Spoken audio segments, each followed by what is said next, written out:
Olá pessoal, tudo bom? Hoje eu venho trazer para vocês mais uma explicação, né? Porque quando as pessoas me procuram para marcar ou para pedir informações, eu primeiro faço algumas perguntas que eu acho muito importantes. Primeiro, eu pergunto se a criança tem diagnóstico. Segundo, eu preciso saber também a idade, a série da criança, se ela estuda em escola particular, se ela estuda em escola pública, e saber se foi indicação da escola ou se foi observação dos próprios pais, da família, e resolveram procurar por conta própria. Por que eu acho tudo isso importante?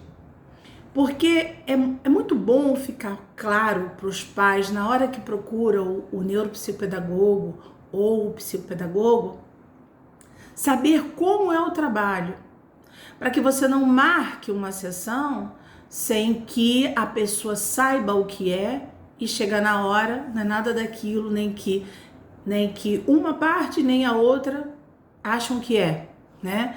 Então é bom sempre fazer essa triagem. Embora eu sempre digo aqui que eu não trabalho com foco em diagnóstico, eu trabalho com foco na aprendizagem. Mas por que eu preciso saber se a criança tem diagnóstico? Para saber se esse diagnóstico condiz com a escola e com o quanto a escola está trabalhando com ela. Então tudo isso é muito importante antes de você marcar a entrevista, tá bom? Então vamos lá. Se tem diagnóstico, traz para mim. Se tem indicação da escola, traz o relatório da escola.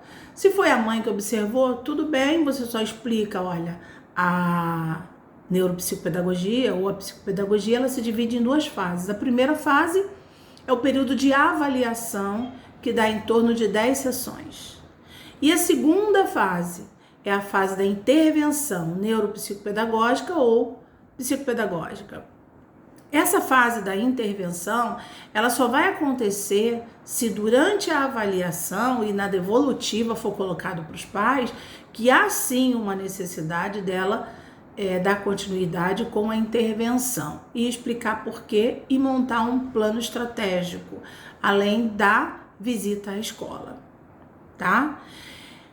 A intervenção, ela não tem um tempo pré-determinado ou pré-estipulado para terminar. Por quê? A evolução, ela acontece de acordo com as limitações da criança, com o interesse da criança, com a evolução da criança. Por quê? Porque às vezes você monta um planejamento para trabalhar X, Y de habilidades com a criança, e você percebe que aquele planejamento que você traçou não é o mais adequado. E isso não significa que você errou, né? Você às vezes monta um planejamento que não condiz com o interesse da criança, porque a gente tem que chegar no interesse da criança. A gente tem que trazer ferramentas e atividades lúdicas que despertem o interesse dela para desenvolver aquilo que você tem foco. Então, se isso não acontecer, não tem que ter vergonha nenhuma. Eu errei. Não. Erros e acertos, tá? A gente trabalha assim com erros e acertos. Então, não foi aquela que deu? Vamos tentar, então, uma nova estratégia. Tá com dificuldade? Discute o assunto com outros colegas psicopedagogos, neuropsicopedagógicos. Eu tô aqui, tô sempre pronta para ajudar, tá? Porque, às vezes, uma dúvida pequena, mas que pode ajudar bastante quando você escuta um outro colega, né, que já passou por aquela experiência e pode ajudar uma palavra ou uma atividade, né? Por isso que eu coloco várias atividades aqui nos meus canais, que é para poder dar um horizonte para os neuros e psicopedagogos que estão começando agora. Então é isso. Então isso é bom deixar muito claro para os pais. Por quê? Porque a terapia com foco na aprendizagem, que é no caso o psicopedagogo, o neuropsicopedagogo, principalmente com base na pedagogia, ela é focada no desenvolvimento escolar e acadêmico e pessoal da criança nas atividades dela em casa, na vida social, tá? Então, aos poucos você vai percebendo quanto a criança vai evoluindo e aonde ela pode chegar mais ainda, o que você pode explorar mais e mais. Então, não é somente a nota escolar e o passar de ano que vai fazer com que o terapeuta dê alta para a criança. Não é assim que funciona. A gente precisa perceber que a criança já tem autonomia para seguir sozinha.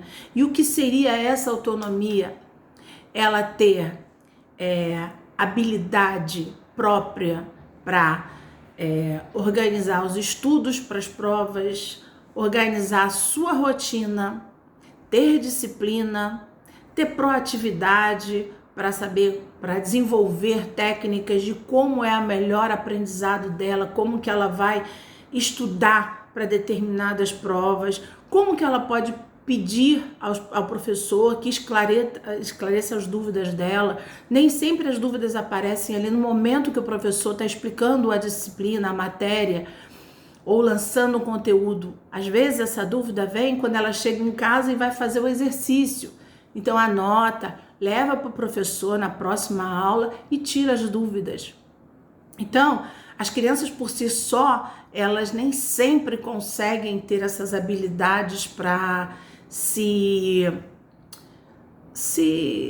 tirar essas dúvidas, procurar ajuda, né?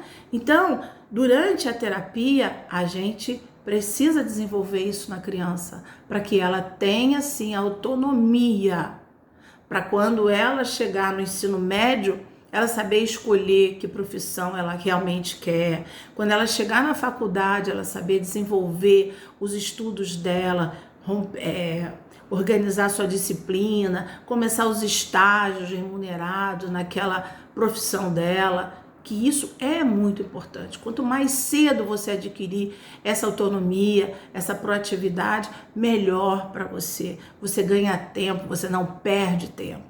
E isso é muito importante que fique claro para as famílias quando procura um neuro ou um psicopedagogo, tá? É assim que eu trabalho, é assim que eu ensino os meus alunos, é assim que eu ensino todos os profissionais que me procuram para fazer mentoria, para fazer supervisão, para fazer os cursos que eu proporciono.